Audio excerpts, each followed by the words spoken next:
इस समय गिरधर नबीडी साहब कहाँ हैं? इस समय सर हैं जम्मू एंड कश्मीर में और वहाँ पर वो अखंड भारत के लिए यज्ञ करवा रहे हैं। सर हमारी हमारी शुभकामनाएँ आपके साथ हैं। उम्मीद है ये सुनने के बाद हज़ारों भारतीयों को के लिए एक इंस्पिरेशन है और ऐसा भी कि आप वहाँ पे होते, काश हम भी वहाँ होते जहाँ आप थे, आप हैं। Thanks a lot for joining sir. उम्मीद है जल्दी डिस्कशन करेंगे। अभी मैं के लिए मेरा एक नमस्कार। प्रार्थना है, मेरा एक बिल्कुल। प्रार्थना है रोहित जी। हर भारतीय को, हर सनातनी को कश्मीर जैसे इलाके में आना है और महाकाल से प्रार्थना करना है कि हमारे देश की अखंडता को बचाए रखना है, अखंड भारत प्राप्त करना है और यहाँ सनातन धर्मी को पुनर्स्थापन हो। इस दिशा में हर सनातनी यहाँ आके महाकाल से वरदान मांगेगा तो महाकाल तो नहीं, वो तो जो बोला है जो मांगेंगे वो मिलेंगे। इसलिए सबसे मेरा ये विनती है कि प्लीज आप आइए और महाकाल से ये पूछिए कि भारत की रक्षा करें, भारत की अखंडता कायम रखें और हमारी जो भविष्य है वो उज्जवल रहे। इस दिशा से जिस दिशा में आप महाकाल की पूजा करें। ऑपरेशन पीओके पे तैयारी चल रही है क्या? बिल्कुल चल रही है, बिल्कुल चल रही है। ऑपरेशन पीओजे के बारे में बिल्कुल चल रही है। वहां इतना अनरेस्ट हो रहा है। अब अनरेस्ट क्यों हो रहा है? उनके अंदरूनी मामले हो सकते हैं, वहां खाना नहीं मिल रहा है, गेहूं नहीं मिल रहा है, उनको सब्जी नहीं मिल रही है या कुछ और चीज हो सकते हैं, उनके इलेक्ट्रिसिटी का भाव बढ़ गया, जो भी है। मगर वो पाकिस्तान सरकार को झुका दिया ना। नमस्कार। पाकिस्तान के प्राइम मिनिस्टर इस समय है चाइना में और बहुत सारी वहां नेगोशिएशंस चल रही हैं, बातचीत चल रही हैं। ऐसे ही इंडियन प्राइम मिनिस्टर इस समय अपनी ओथ की तैयारी कर रहे हैं। बहुत सारे लोग, बहुत सारे चीफ्स ऑफ सार्क कंट्रीज बुलाए गए हैं, यहाँ पे आएंगे। मालदीव्स तक के चीफ को बुलाया गया। पिछली बार हमारे पास एक खबर नहीं थी, अभी आई है। बहुत अच्छी इंटरनेशनल पॉलिसी रही, लेकिन पाकिस्तान की तरफ से प्रॉब्लम्स रहती हैं। एक कोalition गवर्नमेंट को लीड करने जा रहे हैं प्राइम मिनिस्टर। क्या प्राइम मिनिस्टर इतने स्ट्रांग होंगे कि बालाकोट स्ट्राइक टाइप कोई एक्शन ले पाए? इसी बात करने के लिए हमारे साथ गिरधर ममीडी जी एक्सपर्ट हैं और गूगल के चीफ फाइनेंस ऑफिसर भी थे। सर बहुत बहुत स्वागत आपका हमारे शो में। सर ये जो प्राइम मिनिस्टर हैं, सब बोल रहे हैं बड़े वीक हैं, बैसाखी पर हैं, जब भी कभी डिसीजन लेना है इनको लेने के लिए जाना पड़ेगा ऑपोजिशन के पास। मतलब ऑपोजिशन तो नहीं रह गई अब, चंद्रबाबू और नीतीश बाबू के पास। क्या प्राइम मिनिस्टर इतने पावरफुल होंगे कि वो कभी surgical strike, Balakot strike type decision ले पाए? रोहित जी, आपको, आपके दर्शकों सबको मेरा प्रणाम, नमस्कार, जय श्री राम, हर हर महादेव और जय श्री कृष्ण जी। देखिए, भाजपा और एनडीए सरकार जो है वो मजबूत है। उनका तो उनके पास आंकड़े हैं, उनके पास नंबर्स हैं, स्ट्रेंथ है। अब रही बात चंद्रबाबू नायडू और नीतीश बाबू क्या करेंगे, क्या कहेंगे। देखिए, जब देश की हित की बात हो, मैं ऐसा नहीं मानता हूं कि कोई इसमें बाधा डाल सकते हैं या उसमें कोई रुकावट डाल सकते हैं, वो नहीं होगा। और तो और इन दोनों का सोच, उनका प्रांत का डेवलपमेंट और उनके प्रांत के लिए जो पैसे चाहिए या उनके लोगों का जो कैबिनेट मिनिस्ट्रीज हो या जो भी हो, वो उस दायरे तक ही सीमित है। उससे आगे ये इंटरफेयर नहीं करेंगे। जब स्पेशली इंटरनेशनल इश्यूज होते हैं या मान लीजिए कि डिफेंस स्ट्रेटेजिक मामले हैं, इसमें ये कोई दखल नहीं करेंगे, ऐसा मैं मानता हूँ। क्योंकि उसमें दखल करेंगे तो नुकसान उनको भी होगा, क्योंकि किस चीज पे इनको बीजेपी से कोई अलग राय रखना है, किस चीज पे उनके साथ चलना है, इनको तय करना है। मेरे ख्याल से उनका जो लोकल इश्यूज है उससे आगे ये इंटरफेयर नहीं करेंगे। हाँ, देश भर कोई बड़ा रिफॉर्म लेके आना चाहते हैं, जैसे यूनिफॉर्म सिविल कोड हो या मान लीजिए कि पॉपुलेशन कंट्रोल हो, ऐसे चीजों में शायद वो दखल करेंगे, वो उसको ना कर देंगे, वो हो सकता है। मगर जब देश की अखंडता हो, देश की सुरक्षा की बात होती है, उसमें बाधा डालेंगे, ऐसा मैं नहीं समझता हूँ। क्योंकि ऐसा नहीं है कि ये कोई मतलब कोई पैरागैरी पॉलिटिशियन है, ये बहुत एक्सपीरियंस पॉलिटिशियंस है। चंद्रबाबू का तो 50 साल का ऊपर का तजुर्बा है। वाजपेयी जी के साथ भी वो काम कर चुके हैं। जब वहां कंडहार हाईजैक हुआ था उस समय वो वाजपेयी जी के साथ ही था। तो ऐसा नहीं है कि इनको इस चीजों में कुछ पता नहीं है।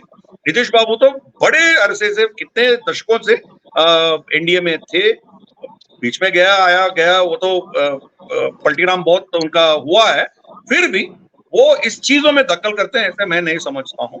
तो मेरे ख्याल से कुछ चीजों में मोदी जी को एक फ्री हैंड मिलेगा, वो एक इंटरनेशनल इश्यूज और सिक्योरिटी इश्यूज में उनके खिलाफ ये कुछ नहीं बोलेंगे, ऐसा मैं मानता हूँ। पाकिस्तान और कुछ हमारे इंडिया के जर्नलिस्ट, वायर, क्विंट, ये सब, वायर का एक आर्टिकल भी है, मैं अगर आपको दिखा सकूं तो उस आर्टिकल में साफ साफ लिखा है कि कोलिशन पॉलिटिक्स जो है उसका इम्पैक्ट होगा इस पर, क्या बोलते हैं उसे, डायनामिक्स इंटरनेशनल नेबरहुड पे, हमारे नेबरहुड पे। ये रहा आर्टिकल आपके सामने। ये चीजें जो आप देख रहे हैं कि क्या प्राइम मिनिस्टर उसी तरीके से नहीं डील पर कर पाएंगे जैसे ये पहले डील कर रहे थे, या ये, पहले इसको जवाब दे दीजिए, फिर उसके बाद नेक्स्ट क्वेश्चन पे आते हैं। हाँ बिल्कुल, देखिए, क्या चंद्रबाबू नायडू जी ये चाहते हैं कि हम कुछ भी हो पाकिस्तान के साथ दोस्ती लेके चले? ऐसा वो चाहता है क्या? बिल्कुल नहीं, ऐसी बात नहीं है ना। ये भी तो ऐसा नहीं है कि ये कांग्रेस जैसा तुष्टीकरण की राजनीति ज्यादा नहीं है। इनका तो चंद्रबाबू नायडू का तो क्लीन स्वीप है ना, पूरा आंध्र प्रदेश क्लीन स्वीप हो गया। तो उनको तुष्टीकरण राजनीति करने का कोई इतना जरूरत भी नहीं है उसको। शायद नीतीश बाबू को है, मगर इनको इतना है ही नहीं। तो आप देख लीजिए, आप मान लीजिए कि इनमें से एक, मान लीजिए कि नीतीश बाबू को अच्छा नहीं लगा, वो हट जाएंगे, उनका 12 सीट हट भी जाएंगे, फिर भी एनडीए का मेजोरिटी रहेगा ना। तो ये दोनों जब चले जाएंगे तब थोड़ा दिक्कतें आ सकते हैं, फिर भी कुछ ना कुछ जुगाड़ करके इसको कर सकते हैं। देखिए, आप देख चुके हैं पीवी नरसिम्हा राव जी के कालखंड में, जब वो माइनॉरिटी सरकार थी, फिर भी इतने बड़े रिफॉर्म्स ले आए, इतने बड़े वो लोग डिसीजन ले पाए। वहां पीवी नरसिम्हा राव जी के कालखंड में जब सोवियत यूनियन कोलैप्स हो गई थी, तो येल्त्सिन ने इनसे रिक्वेस्ट किया था कि बाहर से कुछ मदद चाहिए था, उनको पैसे की मदद चाहिए था, क्योंकि उनके इंडस्ट्रीज बंद होने के कगार पर थे। तो इनके प्रोक्योरमेंट प्रोसेस को पूरा शॉर्टकट करके, आप जानते हो भारत में प्रोक्योरमेंट प्रोसेस सालों लग जाते हैं, उसको पूरा नजरअंदाज करके पीवी नरसिम्हा राव की सरकार ने सीधा एक एडवांस दिया था रशिया। वहां उनके पास एक पुराना एक एयरक्राफ्ट कैरियर पड़ी थी, एडमिरल गोर्शकोव, उसको खरीदने के लिए ये एडवांस दे दिया था। बाद में मुलायम सिंह यादव और वाजपेयी जी दोनों को बुला के पीवी नरसिम्हा राव जी समझाया कि ये हमारी नेशनल इंटरेस्ट में है, प्लीज इसको पॉलिटिक्स मत कीजिए। दोनों ने, मुलायम सिंह यादव और वाजपेयी जी दोनों ने ना पार्लियामेंट में उठाया, ना बाहर इसके बारे में कोई जिक्र किया। तो इसमें कोई घोटाला है, ये चीज नहीं बोला है, दोनों ने नहीं बोला है। तो अब हमारे पास जो विक्रमादित्य है वही एडमिरल गोर्शकोव है। तो ये नेशनल इंटरेस्ट में आती है, तो कोएलिशन पार्टनर्स कम से कम आप एक प्लेटफॉर्म में आएंगे, ऐसा मैं मानता हूँ। वायर का काम ही यही है कि वो एक क्वेश्चन मार्क पैदा करें, उनका काम ही वही है। उनके पूरे नैरेटिव जो है, it is based on fake narratives, and अपना ख्याल, रात में उनको कोई नींद आती है उसके बेसिस पे वो आर्टिकल चला देते हैं। इनको कैसे बताएं कि वो कोएलिशन गवर्नमेंट नहीं चला पाएगा? अभी बेंजामिन नेतन्याहू का भी कोएलिशन गवर्नमेंट है। देखिए कितना बड़ा काम कर रहा है वो गाजा में। इटली में तो पिछले 60-70 साल से उनका पूरा कोएलिशन गवर्नमेंट चलते हैं ना, फिर भी इटली तो अपना चला रहे हैं।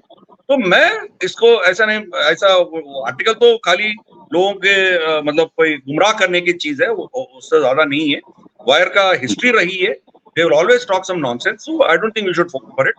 यहाँ की जो कोएलिशन गवर्नमेंट है वो इंटरनेशनल इश्यूज और इस चीजों में ज्यादा नहीं जाएंगे। वो Pakistan is not is equal to Bharat के मुसलमान, ये दोनों का अब क्लियरली हम समझनी चाहिए, तो उसमें कोई दो राय नहीं है। अब चंद्रबाबू नायडू जी भी जो भी मोदी सरकार जो डिसीजन लिए थे उसके समर्थन में ही खड़े थे ना पिछले 5 साल। तो पहले वो जब कोalition से निकल गए थे, निकलने के बाद 1-2 साल के अंदर अंदर वो समझ गया कि वो गलती की थी। 2019 में पूरी तरह हारने के बाद आंध्र प्रदेश में फिर दोबारा एनडीए में आने का बहुत भरपूर कोशिश किया, 3-4 साल लगा। इस बीच में भारत की सरकार जो भी निर्णय ली थी उसके समर्थन में चंद्रबाबू नायडू भी खड़ा था। वो एनडीए में नहीं था, फिर भी खड़ा था। और जगन मोहन रेड्डी भी एनडीए में नहीं था, फिर भी वो समर्थन किया। आंध्र प्रदेश के 25 विधायक जितने भी थे जो भी बीजेपी सरकार संशोधन लाती थी उसके समर्थन में खड़े थे। तो मैं ऐसा उसका कोई तकलीफ नहीं मानता। पाकिस्तान और चाइना के लोग इतने खुश क्यों हैं कि प्राइम मिनिस्टर मोदी को फुल मेजॉरिटी नहीं मिली? बड़े खुश हैं, जैसे कि मतलब उनकी अपनी गवर्नमेंट बन गई हो इंडिया में।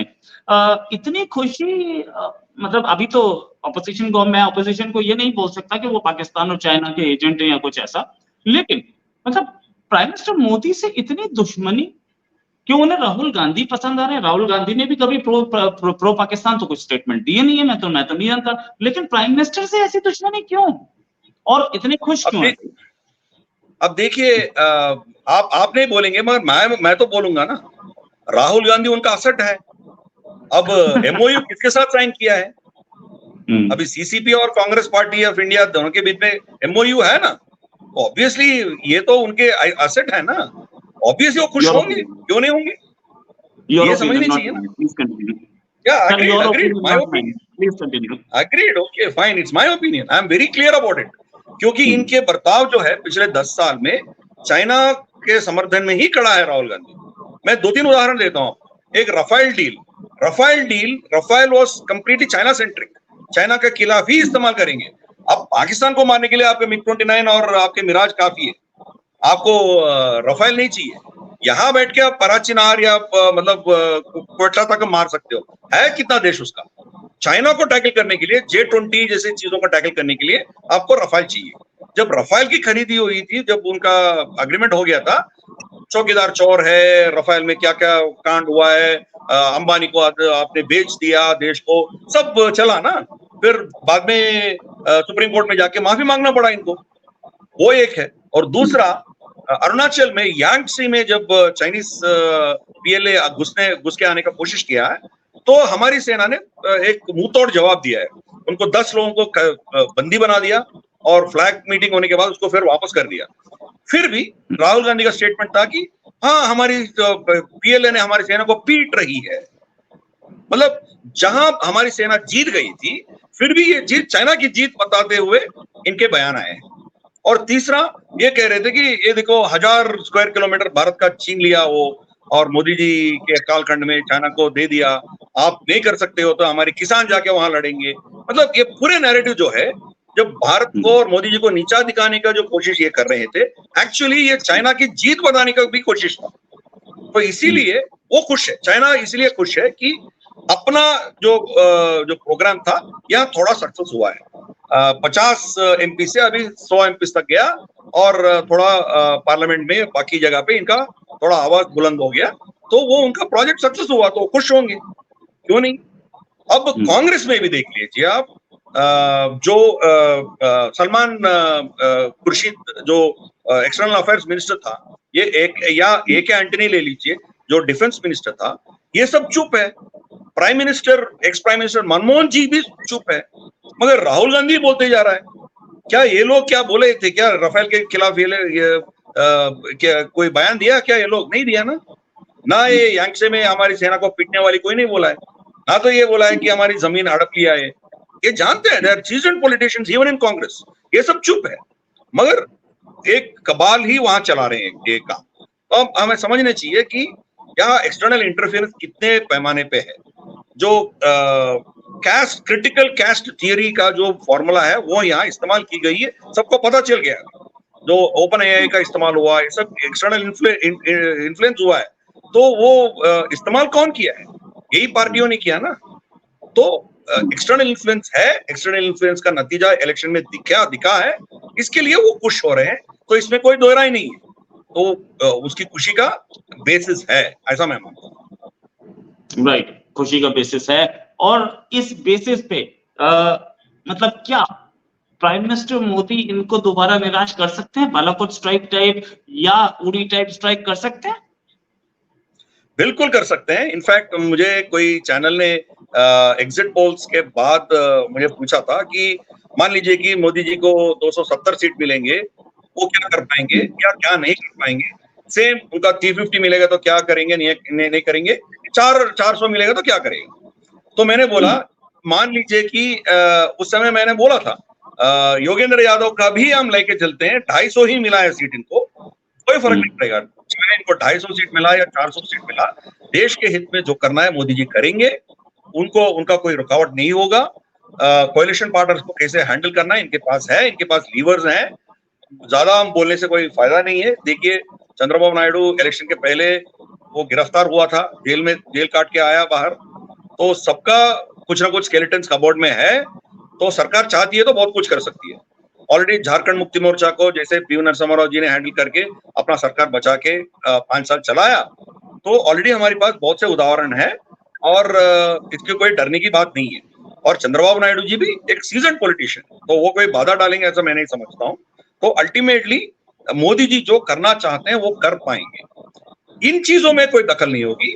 बट हमारी जो पोर्टफोलियोज होंगे या वहां से फंड एलोकेशन होगा उसमें दखल होगा। स्पेशली कोई सोशल इंजीनियरिंग करना हो, कोई आप संशोधन लाना चाहते हो जैसे मल्टीपल मैरिजेस या यूनिफॉर्म सिविल कोड, इन चीजों पे आप कुछ करना चाहते हो, शायद ये लोग दखल करेंगे। बाकी इंटरनेशनल इश्यूज में कुछ नहीं करेंगे। और तो और ये मांगेंगे कि जो कॉरिडोर, डिफेंस कॉरिडोर आपका तमिलनाडु में है और यूपी में है, वही हमें भी दे दीजिए करके वो मांग सकते हैं। कोई इन्वेस्टमेंट्स ज्यादा मांग सकते हैं, ये चीज हो सकता है। जैसे मान लीजिए कि कोई चिप इंडस्ट्री आ रहा है, गुजरात जाने से वो हमारे आंध्र प्रदेश को दे दो या बिहार को दे दो, ये मांग उठ सकते हैं, वो चीज वो दबाव हो सकते हैं। बस उससे ज्यादा देश के हित में मोदी जी सर्जिकल स्ट्राइक करेंगे तो उनको कोई नहीं रोक पाएंगे। तो चाहे वो माइनॉरिटी सरकार भी हो, वो माइनॉरिटी नहीं है, इंडिया का मजबूत मेजॉरिटी सरकार है उनके पास, तो इनको कोई बाधा नहीं आएगी, इनको जो करना है वो जरूर करेंगे, ऐसा मैं मानता हूँ। यस, एक चीज और कि ये एक प्री पोल प्रॉमिस था या प्री पोल जार्गन था या प्री पोल रेटोरिक था कि पीओके नेक्स्ट टर्म में ले लेंगे, उसके लिए वॉर भी हो सकती है।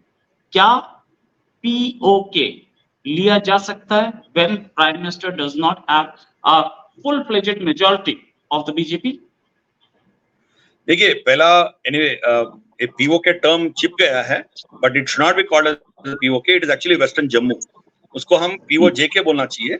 वहां तो कश्मीर तो उनके पास कुछ नहीं है, कश्मीर के एक गांव में उसके पास नहीं है, पूरा हमारे पास ही है। कश्मीरी भाषा बोलने वाला एक बंदा उसके पास नहीं है, पूरा हमारे पास है। तो हम एक्चुअली इसको वेस्टर्न जम्मू बोलना चाहिए उनके पास जो है, और गिलगिट बाल्टिस्तान है, वो दो है उनके पास जो भी है। तो चीज को लेना है नहीं लेना है पहले हमें तैयार करना है। सरकार मेजॉरिटी में है, माइनॉरिटी में, इससे कोई लेना देना नहीं है। इतना रेडिकलाइज्ड पॉपुलेशन है उधर, अब लेंगे तो उसका तकलीफ भी हमें उठाना पड़ेगा। ऑलरेडी अभी रोहिंग्या यहाँ आके, रेडिकलाइज्ड रोहिंग्या आके इधर क्या कांड मचा रहे हैं हम देख ही रहे हैं। तो फिर दोबारा इनको लेके हम क्या हमारे सर पे एक और मुसीबत लेके आएंगे क्या? तो उसके लिए वक्त लगेगा। अब इमीडिएटली पीओजेके को लेने की सिचुएशन तो है नहीं है, ना पीओजेके में है ना भारत उसके लिए तैयार है। मोदी जी का फोकस जो है हमें $5 ट्रिलियन तक लेके जाना है और तीसरा बड़ा इकोनॉमी तक लेके जाना है, वही उनका फोकस है। अब कुछ एक्शन करेंगे उधर तो फिर यहाँ हमारे ऊपर दबाव आएगा, हमारी इकोनॉमी के ऊपर दबाव आएगा, तो गड़बड़ हो सकता है। इसलिए उन चीजों में नहीं पड़ना है। जब एक सिचुएशन आएगी तब हम इतने ताकतवर हो जाएंगे, तब पाकिस्तान भी पूरा कंगाल हो जाएगा, उसके पास कुछ चारा नहीं रहेगा, तब अपने आप आके हमारी झोले में गिर जाएगी। तो ये उनका स्ट्रेटजी है।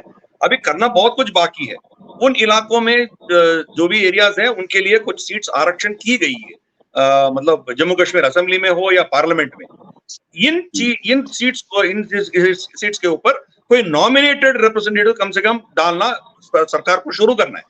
फिर पाकिस्तान को कटघरे में डालने के लिए उनके खिलाफ कोई क्या कहते हैं उसको, कॉस्ट का बिल्स उनको भेजना चाहिए, ताकि पीओजेके में और गिलगिट बाल्टिस्तान में आपने 70-80 साल से कितना लूटा है वो उसमें खर्चा निकाल के बाकी पैसे हमें दे दो, ये हमारी संपत्ति है। ये एक डिमांड पाकिस्तान के ऊपर रेज करना है सरकार ने।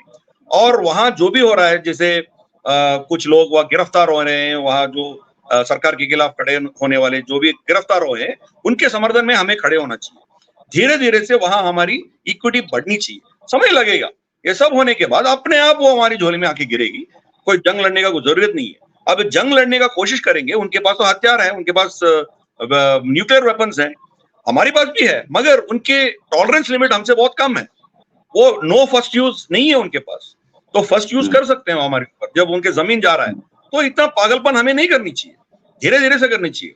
और उनका रेडिकलाइजेशन इतना है, जब बालाकोट कांड होने के नेक्स्ट डे जब उनके F-16 आए थे, जो वर्धमान जो हमारी फाइटर पायलट गिर गया था उधर, उसी समय में एक पाकिस्तानी पायलट भी उधर गिर गया था। उनको वहीं के लोग पकड़ के मार मार के उसको मार दिया। तो मतलब ये समझ के मारा है कि वो हिंदुस्तानी पायलट है। मतलब वो टेक्निकली हमारी सिटीजन्स है ना, जो POJK में है वो हमारी सिटीजन्स है, हमारी इलाका है, मगर ये लोग एक पायलट को मार दिया इस गलतफहमी में कि वो भारत की पायलट थे। मतलब इतना रेडिकलाइज्ड है उधर। तो उतना रेडिकलाइज्ड पॉपुलेशन को अब लेंगे तो गड़बड़ होगा। तो इसके पहले हम बहुत कुछ काम करना है, वहां ऐसे माहौल पैदा करना है कि वो भारत में विलीन होने का वहां कॉन्स्टिट्यूएंसी बढ़ना चाहिए। फिर वहां के लोगों का रिप्रेजेंटेशन हमें करनी चाहिए, इंटरनेशनली उनको एक्सपोज करनी चाहिए, बहुत कुछ चीज करना है। वो करने के बाद फिर देखेंगे क्या होगा। देखिए वहां शीना भाषा चलती है, बाल्ती चलती है। ये शीना बाल्ती का हमारे पास यहाँ कोई है नहीं है। अब धीरे धीरे से उनको पद्मश्री दे दीजिए, साहित्य अकादमी अवार्ड दे दीजिए, उनका रेडियो चलाइए, मतलब बहुत कुछ करना है। धीरे धीरे से हम उनका कल्चरली भी हमें इंटीग्रेट करनी चाहिए। ये करने के बाद military option is the last option. इतना military option is not the first option. आप पॉलिटिकली, इंटरनेशनली, इकोनॉमिकली, फिर कल्चरली ये सब उनको इंटीग्रेट करना शुरू करना है। और अभी भी देखिए कोई लाइन ऑफ कंट्रोल पार करके गलती से हमारे इलाके में आता है, हम उसको पकड़ के फिर रेंजर्स को हैंड ओवर कर रहे हैं। क्यों हैंड ओवर कर रहे हैं? जब वो आपके नागरिक है, आप ऐसा मानते हो कि वो अपना इलाका है, तो फिर वो अपने सिटीजन भी बन गया ना, तो फिर उनको दोबारा उनको क्यों हैंड ओवर कर रहे हो, है ना? Unless is a radicalised element, आपके पास कोई पुख्ता सबूत है कि ये टेररिस्ट है, तब आप हैंड ओवर कर सकते हो, उसको जेल भेज सकते हो, क्या करना करो। मगर एज ए इंडियन सिटीजन ये राइट ना, हमारे देश में आने का हक है ना। तो ये चीज बदलनी है। उनको एक्सेप्ट करेंगे, नहीं एक्सेप्ट करेंगे, कितने लोगों को एक्सेप्ट करेंगे, किस बेसिस पे एक्सेप्ट करेंगे, ये सब हमें वर्कआउट करना है। करने के बाद ही हम उसको इंटीग्रेट करने का सोच सकते हैं। अभी वक्त नहीं है। We are not ready for integration of POJK। वक्त लगेगा। जब हमारी सरकार ने, हमारी पार्लियामेंट ने रेजोल्यूशन पास कर दिया ऑलरेडी, हम जरूर लेंगे वापस। इसमें कोई गलतफहमी, कोई कंफ्यूजन नहीं होनी चाहिए। लेंगे, बट कब लेंगे, कैसे लेंगे, वो that can be debated. I don't think आने वाले 5 साल में, मान लीजिए कि मोदी जी का 400 पार भी हो गया, फिर भी POJK लेने का माहौल अभी नहीं है। We have to first improve our economy. 5 trillion में लेके जाना है, 3rd लार्जेस्ट नंबर पे लेके जाना है, चाइना का थ्रेट कंप्लीटली न्यूट्रलाइज करना है हमें। वो सब करने के बाद हम जो चाहिए वो कर सकते हैं। और मान लीजिए कि ये गिलगिट बाल्टिस्तान POJK चाइना को सौंपने का काम करेगी, जैसे हम्बनतोटा दे दिया 99 ईयर लीज, ऐसे ही चीज पाकिस्तान चाइना के साथ कुछ करेगी। शक्सगम वैली जब 63 में दे दिया, हम कुछ नहीं कर पाए। अब ऐसे कुछ हरकत करेगी तो we will have the full option to go military भी जा सकते हैं तब। तो इसीलिए लेट अस वेट। अभी कोई जल्दबाजी नहीं है। उसमें कोएलिशन गवर्नमेंट हो या पूर्ण बहुमत सरकार हो, इसमें मैं तो कुछ डिफरेंस नहीं देख रहा हूं। मोदी चाहते हैं तो ये कर सकते हैं। ये राज्यसभा में इनके पास मेजोरिटी नहीं था, फिर भी जम्मू कश्मीर को यूनियन टेरिटरी बना दिया ना। तो करने का तरीके होते हैं, वो कर सकते हैं। करना चाहते हैं वो कर सकते हैं, कोई बड़ी बात नहीं है। तो वो भी मैं ऐसा मानता हूं कि ना चंद्रबाबू नायडू ना नीतीश कुमार दोनों इसके बीच में नहीं आएंगे। When it is a matter of national interest, वो करेंगे, अपना ही कॉन्स्टिट्यूएंसी उनके खिलाफ खड़े हो जाएंगे। तो इसीलिए वो ऐसी गलती वो भी नहीं करेंगे। ऑपरेशन POK पे तैयारी चल रही है क्या? बिल्कुल चल रही है, बिल्कुल चल रही है। ऑपरेशन POJK के बारे में बिल्कुल चल रही है। वहां इतना अनरेस्ट हो रहा है। अब अनरेस्ट क्यों हो रहा है? उनके अंदरूनी मामले हो सकते हैं। वहां खाना नहीं मिल रहा है, गेहूं नहीं मिल रहा है, उनको सब्जी नहीं मिल रही है, या कुछ और चीज हो सकते हैं। उनके इलेक्ट्रिसिटी का भाव बढ़ गया, जो भी है। मगर वो पाकिस्तान सरकार को झुका दिया ना, तो शहबाज शरीफ ने उनको पूरे सब्सिडीज दे दिया और उनको पूरा नीचे लेके आया ना। अब बाकी सुबह बैठेंगे क्या, चुप बैठेंगे क्या? ऑलरेडी खैबर पख्तूनख्वा शुरू कर दिया ना। क्यों? हमारे यहाँ भी बहुत से पावर जनरेशन होता है, हमें 40 रुपया 40-50 रुपया का क्यों ले रहे हो पर यूनिट? हमें भी चाहिए वही जो भी है। और बलूचिस्तान ऑलरेडी पूछ रहा है, हमारी पूरे सुई गैस जो भी है, या सॉरी हमारी क्वेटा से जो भी गैस लेके जा रहे हो, हमें कुछ नहीं मिल रहा है। हमारे चूल्हे जल नहीं रहे हैं, मगर पूरे लाहौर और इस्लामाबाद का चल रही है। तो उनका भी मांग है ना। तो धीरे धीरे से ये बढ़ेगा। जब वहां चीज होंगे तो POJK तो खुल जाएगा। अब आने वाले असेंबली में देखना पड़ेगा कि सरकार उनको नॉमिनेट करेगी नहीं करेगी, या उसके लिए कोई संशोधन लाना पड़ेगा। आप जानते हो कोई कभी भी असेंबली का इलेक्शन कमीशन नोटिफिकेशन आता है, पूरे सब कॉन्स्टिट्यूएंसीज के बारे में नोटिफिकेशन आता है, मगर एक सेंटेंस लिखा रहता है कि ये कॉन्स्टिट्यूएंसीज जो है हमारी कंट्रोल में नहीं है, पाकिस्तान के कब्जा में है, इसीलिए इन कॉन्स्टिट्यूएंसीज में हम अभी इलेक्शन नहीं कर पा रहे हैं। हर नोटिफिकेशन में ये होता है, इलेक्शन नोटिफिकेशन में। तो शायद अभी कोई संशोधन लाके वहां उनको रिप्रेजेंटेशन, गवर्नमेंट नॉमिनेटेड रिप्रेजेंटेशंस, इस एंगल में सोचेंगे सरकार, ऐसा मैं सोचता हूं। और इंटरनली भी वहां सैबोटेजेस बहुत कुछ हो रहे हैं और सरकार की भी तैयारी रेडी है। आर्मी चीफ ऑलरेडी बोल चुका है, पॉलिटिकल डिसीजन आएगा तो उसको लेने के लिए हम रेडी है।